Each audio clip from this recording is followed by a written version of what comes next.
الحمد لله رب العالمين والصلاة والسلام على سيد الأنبياء والمرسلين أما بعد فأعوذ بالله من الشيطان الرجيم بسم الله الرحمن الرحيم پڑھیے الصلاة والسلام علیک یا رسول اللہ وعلى آلک واصحابک یا حبیب اللہ الصلاة والسلام علیک یا نبی اللہ وعلى آلک واصحابک یا نور اللہ۔ اس سے پہلے والے سبق میں ہم نے کلی کی تقسیم کو پڑھا تھا، جو خارج میں کلی کا اپنے افراد سے خارج ہونے یا نہ ہونے کے اعتبار سے تقسیم کی گئی تھی۔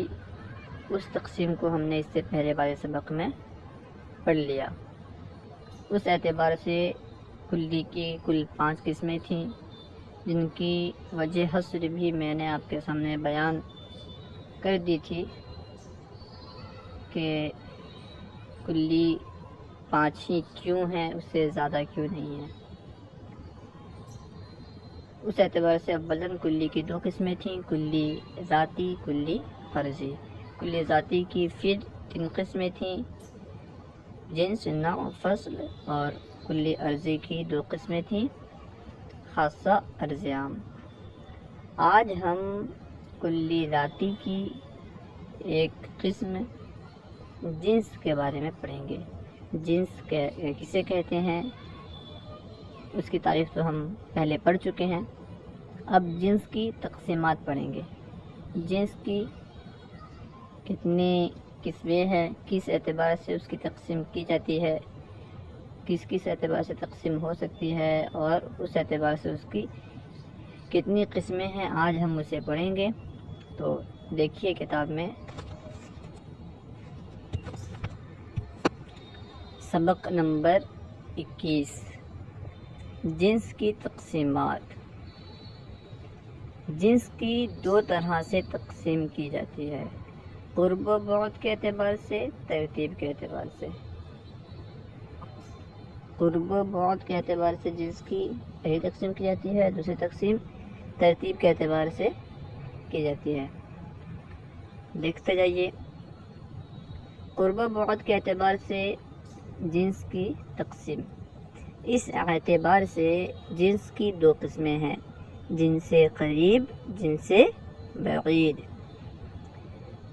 جنس قریب کسے کہتے ہیں، اس کی تعریف خود مصنف فرما رہے ہیں کہ جنس قریب کسی ماہیت کی جنس قریب وہ جنس ہے کہ اس جنس کے جس کسی فرد کو بھی اس ماہیت کے ساتھ ملا کر ماہما کے ذریعے سوال کیا جائے تو جواب میں جنس بولی جائے۔ جیسے انسان کی جنس قریب حیوان ہے۔ انسان کی جنس قریب حیوان ہے، کیوں بھائی؟ کیونکہ حیوان کے جس فرد کو بھی انسان کے ساتھ ملا کر ماہما کے ذریعے سے سوال کریں تو جواب میں حیوان واقع ہوگا۔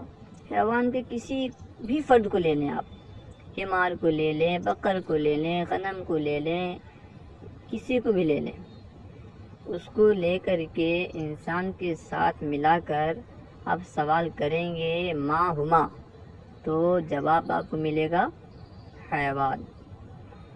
تو معلوم ہو گیا کہ حیوان انسان کے لیے جنس قریب ہے۔ انسان کا جنس قریب حیوان ہے۔ مثلا الانسان والاسد ما ہما، الانسان والحمار ما ہما، الانسان والبغل ما ہما۔ ان سب سوالوں کا جواب حیوان آئے گا۔ لہذا ثابت ہوا کہ انسان کی جنس قریب حیوان ہے، کہ ہم انسان کو اس ماہیت کے یعنی حیوان کے جس فرد کے ساتھ بھی ملا کر سوال کرتے ہیں تو جواب میں حیوان ہی آتا ہے۔ اس سے معلوم ہوا کہ انسان کے لیے جنس قریب حیوان ہے۔ جنس بعید، کسی ماہیت کی جنس بعید وہ جنس ہے کہ جس کے بعض افراد کو جب اس ماہیت کے ساتھ ملا کر ماہومہ کے ذریعے سوال کیا جائے تو جواب میں وہ جنس واقع ہو، اور جب بعض دوسرے افراد کو اس ماہیت کے ساتھ ملا کر ماہومہ کے ذریعے سوال کیا جائے تو وہ جنس جواب میں نہ بولی جائے بلکہ کوئی دوسری جنس بولی جائے۔ جیسے انسان کی جنس بعید جسم نامی ہے، انسان کی جنس بعید جسم نامی ہے۔ کیونکہ جسم نامی کے افراد میں کچھ افراد ایسے ہیں کہ جب ان کو انسان کے ساتھ ملا کر ماہومہ کے ذریعے سوال کیا جائے تو جواب میں جسم نامی آئے گا، اور بعض ایسے افراد بھی ہیں کہ جب ان کو انسان کے ساتھ ملا کر ماہومہ کے ذریعے سوال کیا جائے تو جواب میں جسم نامی واقع نہیں ہوگا، جواب میں جسم نامی واقع نہیں ہوگا۔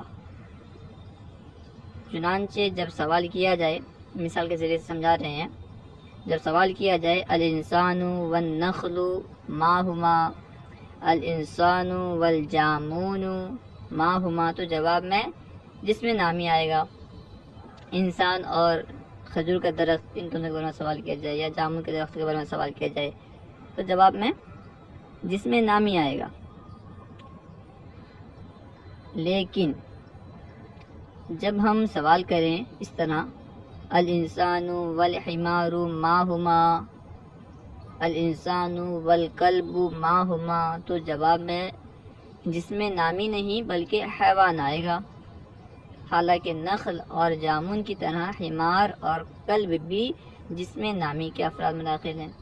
یہاں پہ دیکھیں جسم نامی یہ انسان کے لیے کیا ہے؟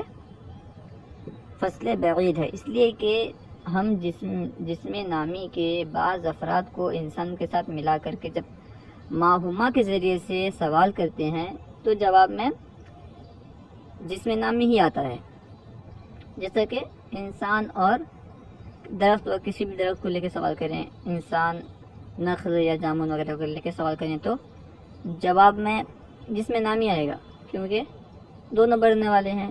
لیکن وہیں پہ اگر ہم انسان اور جسم نامی کے کسی ایسے فرد کو جو حیوان کا فرد ہو، جسم نامی کے کسی ایسے فرد کو جو حیوان کا فرد ہو، یعنی بغل یا پھر حمار یا قرد وغیرہ کسی کو لے کر ہم اگر سوال کریں الانسان والقرد ما ہما، تو جواب میں حیوان آئے گا، جسم نامی نہیں آئے گا۔ یہاں پہ قرد ہو یا حمار ہو یہ جسم نامی کے افراد ہیں، یعنی حیوان کے افراد بھی جسم نامی کے افراد ہیں۔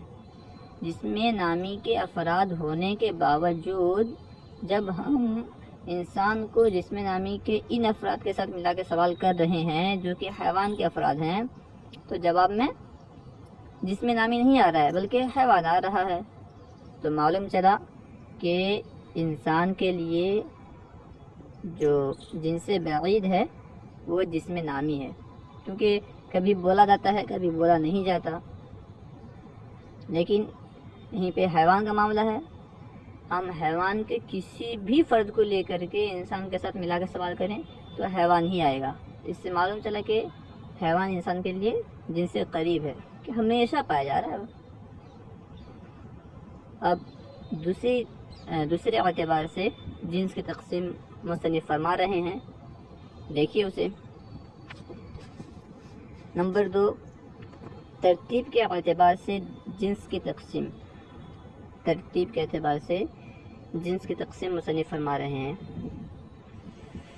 اس اعتبار سے جنس کی 4 قسمیں ہیں۔ نمبر 1 جنس عالی، نمبر 2 جنس سافل، نمبر 3 جنس متوسط، نمبر 4 جنس مفرد۔ ان میں سے ہر ایک کی تعریف اور مثالیں لکھتے جائیے۔ جنس عالی ہوا ما لا یکون فوقہ جنس ویکون تحتہ جنس، یعنی وہ جنس جس کے اوپر تو کوئی جنس نہ ہو لیکن اس کے نیچے جنس پائی جائے، جیسے جوہر۔ اس کے نام سے ہی واضح ہے کہ جنس عالی، عالی یعنی بلند، وہ جنس جو سب سے زیادہ بلند ہے۔ اس سے معلوم چلا کہ اس کے اوپر کوئی جنس نہیں ہوگی بلکہ اس کے نیچے جنس ہو سکتے ہیں، کیونکہ یہ جنس عالی ہے۔ وہی تعریف فرما رہے ہیں کہ جنس عالی وہ جنس ہے جس کے اوپر تو کوئی جنس نہ ہو لیکن نیچے جنس پائے جائیں، جیسے جوہر ہے۔ جوہر کے اوپر کوئی جنس نہیں ہے، جوہر کے نیچے جنس پائے جاتے ہیں۔ جوہر کے نیچے جسم مطلق، پھر جسم نامی وغیرہ سب پائے جاتے ہیں۔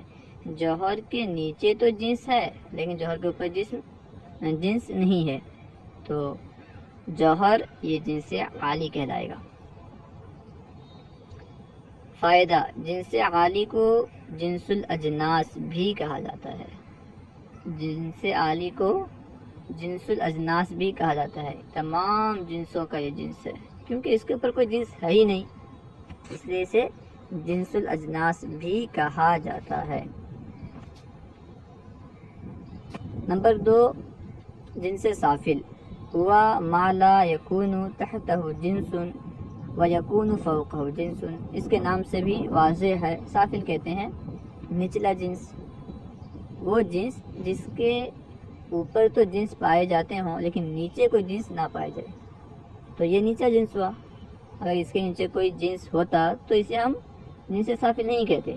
اس کے نام سے ہی واضح ہے کہ یہ وہ جنس ہوگا جس کے نیچے کوئی جنس نہیں پائی جائے، اس کے اوپر جنس پایا جائے۔ دیکھیں، وَهُوَ مَا لَا يَكُونُ تَحْتَهُ جِنسٌ وَيَكُونُ فَوْقَهُ جِنسٌ، یعنی وہ جنس جس کے نیچے تو کوئی جنس نہ پائی جائے جبکہ اس کے اوپر جنس پائی جائے، جیسے حیوان۔ حیوان کے نیچے کوئی جنس نہیں ہے، حیوان کے نیچے یہ نوع ہے، انسان یہ نوع ہے، یہ جنس نہیں ہے، کیونکہ جنس کی تعریف انسان پہ صادق نہیں آ رہی ہے، کیونکہ انسان یہ مختلف الحقائق پر ما ہوا کے جواب میں نہیں بولا جاتا ہے، تو یہ جنس نہیں ہے، انسان یہ نوع ہے۔ حیوان کے نیچے جو انسان ہے یہ جنس نہیں ہے، نوع ہے۔ اس سے معلوم ہوا کہ حیوان سب سے نچلا جنس ہے، اس کے اوپر جنس ہیں، جس طرح جسم نامی، جوہر وغیرہ جو بھی ہیں سب اوپر وہ جنس ہیں، اس لیے کہ ان پر کیونکہ وہ مختلف الحقائق پر ما ہوا کے جواب میں بولے جاتے ہیں، اس لیے وہ جنس ہیں۔ فائدہ، جنس سافل کے تحت نوع پائی جاتی ہے، جنس نہیں، جیسے حیوان کے تحت انسان، حیوان کے تحت انسان یہ نوع ہے، جنس نہیں۔ نمبر 3، جنس متوسط۔ جنس متوسط ہوا وہوا ما یکون تحتہ و فوقہ جنس، یعنی وہ جنس جس کے اوپر بھی جنس ہو اور نیچے بھی، اس کے نام سے بھی واضح ہے، متوسط یعنی درمیانہ جنس۔ اسے معلوم چلتا ہے کہ اس کے اوپر بھی جنس ہوگا، نیچے بھی جنس ہوگا، جیسے جسم نامی۔ جسم نامی کے نیچے حیوان ہے اور حیوان جنس ہے، کیونکہ اس کا اطلاق مختلف الحقائق پر ہوتا ہے ما ہوا کے جواب میں، اور اس کے اوپر جسم نامی کے اوپر جسم مطلق بھی جنس ہے، کیونکہ اس کا اطلاق بھی مختلف الحقائق پر کیا جاتا ہے۔ نمبر 4، جنس مفرد ہوا ما لا یکون تحتہ جنس ولا فوقہ ایضا، یعنی وہ جنس جس کے اوپر نیچے کوئی جنس نہ ہو، نہ اوپر کوئی جنس ہو نہ نیچے کوئی جنس ہو، اسے جنس مفرد کہتے ہیں۔ جیسے عقل، جبکہ جوہر کو اس کے جنس سے نہ مانا جائے، عقل کو جب ہم عقل یہ جنس مفرد کہلائے گا اس وقت جبکہ ہم جوہر کو عقل کے جنس سے نہیں مانیں گے۔ صلو علی الحبیب صلی اللہ تعالی علی محمد۔